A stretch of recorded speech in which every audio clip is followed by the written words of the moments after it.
choosing the 40mm was to basically create a more versatile kit. Welcome back to another episode of CTT, which is Chris Talks Tech. This is actually our second episode. I will link the first one up here, kind of talking about the Peak Design mobile tripod. Today, I want to talk about my experience shooting with the Ricoh GRiiX, which is a camera that I've had for about a year and gotten a lot of time to use it, but I want to focus on a trip I took with my wife to New York in December.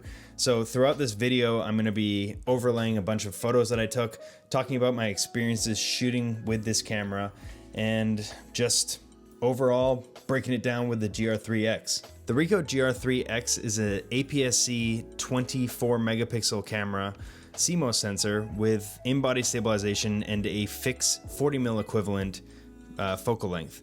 This is very similar to the Ricoh GR3, which is a 28mm focal length. That's the only difference, but the Ricoh GR3 has been revised a whole bunch of times, whereas this is the first time that Ricoh has put a 40mm into their cameras, which is very exciting, and we'll get into why. So why the Ricoh GR3X? If you click this video, you're probably looking for an answer to that yourself, and I have to tell you, it's not actually an easy decision. But the biggest factor was the size. This is a camera that I wanted to be able to take with me everywhere, no matter what. And in order to do that, it had to be small enough to fit into anything, into a pocket, into a bag, and be basically completely out of the way. So now, Ricoh GR3 with the 28mm or Ricoh GR3X? I hope that my reasoning might be able to help you out here. And the reason I went with the GR3X is because of this, my phone. If I was going to be carrying a camera, I wanted it to be at least noticeably better than my phone. And now, even though obviously a APS-C sensor is going to look a lot better than your phone, as far as the images go, if I'm traveling and I wanted to create that big wide picture just to see kind of like the establishing shots and stuff like that, I'm completely happy with using the 28mm on my phone. I don't need to use this. And so with the Ricoh GR3X, I'm able to kind of get portraits and those detail shots while I'm traveling that just look so great, and it just looks more like, it looks more substantial, if that makes sense.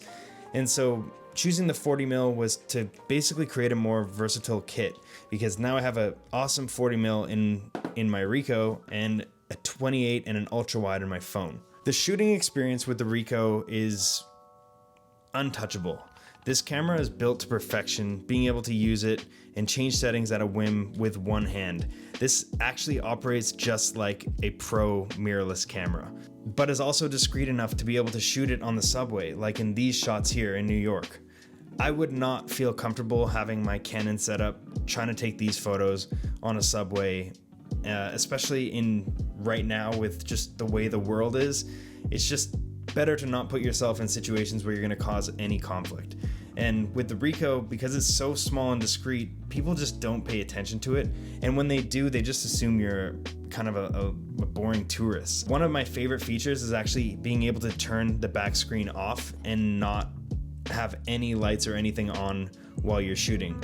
And this is how I would get these shots on the subway. I would just have it kind of sitting there in my legs, and I would frame it up and just hit the shot, and every once in a while I'd turn it around so it was very clear it was off for anybody who is even thinking, is that guy shooting? Is that guy not shooting? It just made street photography and being in an area where maybe you're not familiar with just a lot easier to take the photos that you want to take. Which moves me on to one of my next favorite features, which is snap focus. This camera has a snap focus option, which basically will pre-focus to your selected distance. So you can go like between half a meter, a meter and a half, to all the way up to 10 and infinity. It allows you to set the distance that you want when you slam down the shutter. So when you half press it, it does the normal thing, but if you quickly press this all the way down, then it will immediately take a shot to that pre-focus distance.